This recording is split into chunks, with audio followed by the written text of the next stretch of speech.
ሰላም ሰላም የአብቲዩብ ተከታታዮች እንኳን ደህና መጣችሁ። በያላችሁበት ሰላማችሁን ብዝት ይበልላችሁ እያልኩ ባለፈው አንድ እውነተኛና ልብ አንጠልጣይ የፍቅር ታሪክ ፍቅር ያሸንፋል በሚል ሁለት ክፍል አቅርቤላችሁ ነበር። ባለፈው እንዳየነው ያስሚንና ካሌብ ያስሚን ፍቅሯን መርጣ ወደ አዲስ አበባ ካሌብን ተከትላ መሄዷንና ካሌብና ያስሚን ካሌብ በትምህርት ላይ ያስሚን ደግሞ በቤት ተቀምጣ ኑሮ ሊከብዳቸው መጀመሩንና ካሌብ የሚላክለትን ብር ከቤት ኪራይ አልፎ ሌላ ሊሰራላቸው ባለመቻሉ ያስሚን በጽዳት ሰራተኝነት ተቀጥራ ወይም ደግሞ ስራ ፍለጋ እንደጀመረች አይተን ነበረ። ዛሬ ሶስተኛ ክፍል ፍቅር ያሸንፋል ይዤላችሁ ቀርባለሁ። ከተመቻችሁ ላይክ፣ ሼር፣ ሳብስክራይብ በማድረግ አቢቲዩብን አበረታቱ እላለሁ። አመሰግናለሁ። ሆቴል ውስጥ በጽዳት ተቀጥሬ ስሰራ ሰላም የምትባል የዚህ ሆቴል አስተናጋጅን ተዋወቅኩ። ይህኔ እንደ ጓደኛ ተቀራርበን ያለሁበትን ሁኔታ ስነግራት በጣም ነበር ያዘነችልኝ። ከዛ በዚህ እድሜሽ ለምን ጽዳት ትሰሪያለሽ?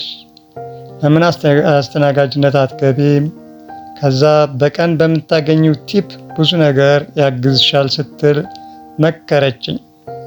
ይህኔ በሷ ሀሳብ ተስማምቼ ካሌብዬን ሳላማክረው ቀጥታ ስራ ጀመርኩ። እንዳለችው ለጊዜው በጣም ጠቀመን። ካሌብን ከቀን ወደ ቀን ለውጣችንን ሲያይ ጠየቀኝ። እኔም እውነቱን ነገርኩት። ቀን እስኪያልፍ ካሌብዬ ተማረ፣ እኔም መስተንግዶዬን እየሰራ ኑራችንን ቀጠል። በዛች ጠባብ ቤት ውስጥ ብዙ ፍቅር አለ። እኔና ካሌብዬ ለብዙ ሰው ምሳሌ ይሆን። አንድ ቀን የስራ ቦታ አንድ እድሜው ወደ 40ዎች የሚጠጋ ጎረምሳ አንድ ጥብስ በልቶ 80 ብር መክፈል ሲኖርበት 500 ብር ሰጠኝ። ከዛ ተከትዬ መሳሳሱን ስነግረው ያዡ ቆንጅዬ አለኝ። ምን ያህል የተባረከ ሰው ነው ብዬ በውስጤ ልክ ሰዓቴ ደርሶ ስወጣ ልክ ፊልም ላይ እንዳየሁት ፍቅረኛዬን ሰርፕራይዝ ለማድረግ አበባ ጎዝጉዤ ጥሩ እራት ሰርቼ መብራት አጥፍቼ በሻማ ጠበቅኩት። ካሌብዬ ሲገባ ግን እንደጠበቅኩት ደስተኛ አልነበረ። ብሩ ከየት መጣ ሲል መጨቃጨቅ ጀመር። እናም ብሩን እንዴት እንዳገኘው ስነግረው አላምንም ብሎኝ መጠራጠር ሲጀምር ጊዜ እኔም በጣም ስለማፈቅረው የኔ ፍቅር ካላመንከኝ በቃ ክብሬን ልስጥህ፣ እኔ ያንተ ብቻ ነኝ አልኩት። እሱም ካቅማማ በኋላ ትምህርት እስክንጨርስ ላለማድረግ ወስነን የነበርን ቢሆንም አንሶላ ተጋፈፍን። ክብረ ንጽህናዬን ደስ እያለኝ ሰጠሁ። ሲነጋ ሁለታችንም ተጣጥበንና ጥሩ ቁርስ በልተን እኔ ወደ ስራዬ እሱ ወደ ትምህርት ቤት ሄደን ታዲያ ልክ እንደተለመደው ዛሬም የትላንቱ ሰውዬ ብዙ ገንዘብ ሰጥቶኝ ይሄድ ይሆን የምቀርበው አብራኝ ለምሰራው ሰላም ነገርኳት። ሰላምም ምንም ሳይመስላት ባክሽ የተለመደ ነው፣ እዚህ ቤት አዲስ ፊትና ቆንጆ ሲያገኙ እጃቸው ለማስገባት ገንዘብ ይረጫል አለችኝ። ከዛ ይሄ ግን ፍቅረኛዬን ያስከፋዋል ስላት እንዳልነግረው መከረችኝ። እኔም ካሌብዬ ላለማስከፋት ገንዘብ ስለሚሰጠኝ ሰውዬ አልነግረውም ነበር። ይህ በእንዲህ እንዳለ አንድ ቀን ሰዓቴ ደርሶ ልክ ስወጣ ሰውየው መኪና እየጠበቀኝ አገኘሁት።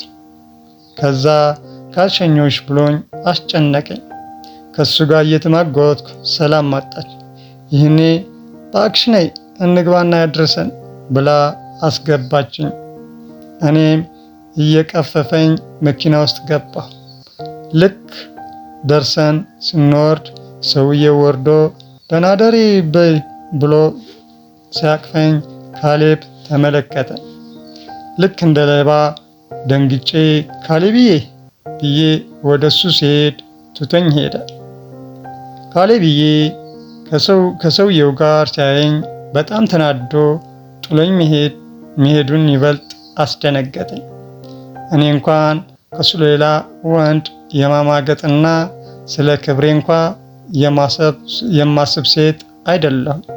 እናም ለምን ጠረጠረኝ? ብቻ ተከትየው ቤት ገባን። ከዛ ላረጋጋው ፈልጌ ካሌብዬ ያልኩት፣ እሱም ብስጭቱ ሳይለቀው አትጥሪ አይነት አስተያየት አየኝ። ይህኔ መታገስ አቃተኝ። ምን ሆነሃል? እኔ እኮ ቤተሰብንና ያደግኩበትን ቀዬ ትቼ የመጣሁት አንተን ብዬ ነው። ሂጃቤን ፈትቼ ፀጉሬን እያሳየው ማንነትን አርክሼ በማላውቀው ማህበረሰብ ውስጥ የምሰራ ለአንተ ስል ነው። ይግባህ እንጂ እኔ እኮ ያለምንም እቅድ ድንግልናዬን ያስረከብኩ ከአንተ ውጭ ባዶ መሆኔን እንድታውቅ ነው። ለምን አትረዳኝም? ለምን ትጠረጥረኛለህ? ብዬ ምርር አልኩበት። እምባዬ እየተናነቀኝ በጩኸት እየተናገርኩ ካሌብዬ ስሜቱ እንደተረበሸ ለማወቅ አይኖችን መመልከት በቂ ነበር። ትንሽ በዝምታ ከቆየን በኋላ ካሌብዬ ይቅርታ ጠይቆ አባበለኝ። ከዛም የጀመርነውን ዓመት ተምሮ ቀጣይ እኔን እንደሚያስተምረኝ ቃል ገባልኝ። በእርግጥ ግን እኔ እሱ ብማርልኝ እመርጣለሁ። ከካሌብዬ ጋር ያለምንም ጥንቃቄ ወሲብ መፈጸማችንን ቀጠል። በሰዓቱ ማገናዘብ አልቻልንም ነበርና ትንሽ አሞኝ ክሊኒክ ሲሄድ እርጉዝ እንደሆንኩኝ ነገሩኝ። የአባቴ እርግማን ወይስ የእናቴ እንጅላልነት? ሁለቱም መልስ ሊሆኑ ይችላል። ብቻ ግን ለኔ ሰማይ የተደፋብኝ ያህል ተሰማኝ። በሰዓቱ ለካሌብ መንገርም አልፈለኩም። ምክንያቱም እንዲያጣኝ ስለሚፈራ ይወለድ ይል ነበር። እኔ ደግሞ በእኔ ስህተት ካሌብ ትምህርቱን አቋርጦ እንዲሰቃይ አልፈልግም። ለዛም ኃጢአቴን መርጬ ለማስወረድ ሐኪሞቹን ለምኜ ሰውየው በሚሰጠኝ ብር በማህፀን የሚከተት እንክብል ሰጡኝ። በመጀመሪያ ቀላል መስሎኝ ነበር፣ ግን ያን ሳደርግ ከሞት አፋፍ ነበር የተመለስኩት። ብዙ ደም ፈሶኝ ራሴን ሳትኩ። ከዛ ሐኪም ቤት ገባሁ። ይህኔ ነበር ካሌብም አርግዤ እያስወረድኩ መሆኑን ያወቀው። ለአንድ ሳምንት ያህል ስራ ቀረሁ። ይህኔ የብር የሚሰጠኝ ሰውዬ በሰላም ገንዘብ ይልክልኝ ነበር። በጣም የገረመኝ ደግሞ ፍቅርና እንዳለኝ እያወቀ ገንዘቡን መስጠት ነው። ምክንያቱም ስጠይቀው ስለምታሳዝኝ ነው ይለኛል። ይህ በእንዲህ እንዳለ ልክ በሳምንቴ ስራ ጀመርኩ። የዛን የጀመርኩ ቀን ራሴን አሞኝ ሰዓቴ ሳይደርስ ወጥቼ ወደ ቤት ሄድኩ። ይህኔ ህይወቴን ሙሉ አስቤው ቀርቶ ላስበው የማልፈልገው ነገር ነበር ያጋጠመኝ። ካሌብዬ ከሌላ ሴት ጋር ተቃቅፎ ይሄዳል።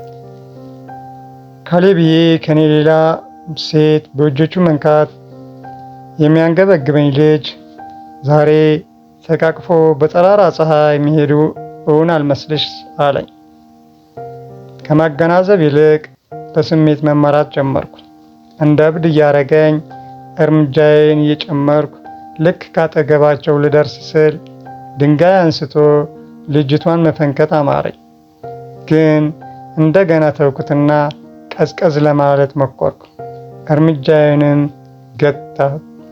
ከዛ ካሌብዬን እቤት ስገባ ተረጋግቼ ልጠይቀው ወይንስ ድንገት ያየሁት መስዬ ላስደንግጠው እያልኩ ከራሴ ጋር ስማጎት ድንገት አንዴ የኔ ፍቅር በዚህ ሰዓት ብቻሽን ለምን አልደወልሽልኝም? አመሸሽ አለኝ ካሌብዬ ደረቱ ላይ ልጥፍ እያረገ። ይህኔ ያስብኩት ልክ ባለመሆኑ የደስታ ሲቃ እየተናነቀኝ ደህና ነኝ ውዴ፣ እሷ ማን ናት ግን አልኩት። ካሌብዬ ፈገግ ብሎ እየተመለከተ የክፍለ ልጅ ናት፣ ሪታ ትባላለች አለኝ። ካሌብዬ ድሮም ሴት ጓደኞቹ ይኖሩታል፣ ግን በእኔ ቀልድ አያውቅም። ባጉል ጥርጣሬን ራሴን እየወቀስክ ልጅቷን ተዋወቅኳት። ሪታ ደስ የምትል ተጫዋች ልጅ ናት። ከዛን ቀን በኋላ ከካሌብዬ ጋር ለማጥናት መምጣቷን ቀጠለች። ይህ በእንዲህ እንዳለ ሪታ የቤት ኪራይ ጨምረውበት አቅም ስላነሳት እስከ ጊዜው ከኛ ጋር ደባልነት ገባች። ይህም ሆኖም ካሌብና ሪታ ረጅም ጊዜያቸውን አብረው እያሳለፉ እንኳን እኔ ምንም አላስብም። በካሌብዬም እርግጠኛ ነበርኩ። ካሌብዬና ሪታ ከትምህርት ሲወጡ እቤት ቡና አፍልተውና ምግብ ሰርተው ይጠብቁኛል። ሪታ በጣም ስለምትጫወት ሁሉም ቤታችን ድምቅ ብሎ ነው የሚያመሸው። እናም ዛሬም እንደ ወትሮ ሁሉ ሰዓት ደርሶ እቤት እስከምደርስ እየተጣደፉ ሳለ አለቃ የመጥቶ ከሰኞ በኋላ አንድ ቀን ምሽት በፈረቃ እንደምንሰራ ተናገረ። ይህኔ ከምንም በላይ ካሌብን ያናደዋል ብዬ እየፈራሁ ማታ ላይ ነገርኳቸው። ይህኔ ካሌብ እንዳሰብኩትም አንዴ ፍቅር አይሆም ጭራሽ ማታ ሲል ሪታ ካፉ ነጥቃ ምን አለበት ስራ አይደል አለች። ይህኔ ባንዴ እሺ በቃ አለ። በሰዓቱ ደስ ብሎኝ አቀፍኩት። ከዛ ግን እሷ ስትናገር ባንዴ መስማማቱ ጥርጣሬ ውስጥ ከተተኝ። ሁሌም ምሽት ተረኛ ስሆን ካሌብ እየወጣ ይቀበለኛል። አንድ ቀን ታዲያ ልክ ስወጣ ሆቴሉ በር ላይ አንድ ወጣት ስልክሽን ካልሰጠሽኝ ብሎ ይነዘንዘኛል። ይህኔ ካሌብ አይቶት ከሚጣሉ ብዬ ስልክ ቁጥሬን መናገር ስጀምር ከየት መታሰለው ካሌብ ከጎኔ ቆሟል። በህይወቴ እንደዛ ቀን ተሸማቅቄ አላውቅም። አኩርፎኝ እቤት ደረሰ። ከዛም ፊቱን አዙሮ ተኛ። ከዛ ቀን ጀምሮ ካኮረፈኝ ሳምንት ሞላው። የሥራ ቦታ ጓደኛዬ ሰላም ካላናገርኩት ብላ እኔን ቀድማኝ ከሥራ ወጥታ እኛ ቤት ሄደች። ከትንሽ ደቂቃ በኋላ ስትመለስ ግን ጥሩ ዜና ይዛ አልተመለሰችም ነበር። ካሌብና ሪታ ከንፈር ለከንፈር ሲሳሳሙ እንዳየች ነገረችኝ። በድንጋጤ ሰማይና ምድሩ ተገላብጦብኝ ቆየ።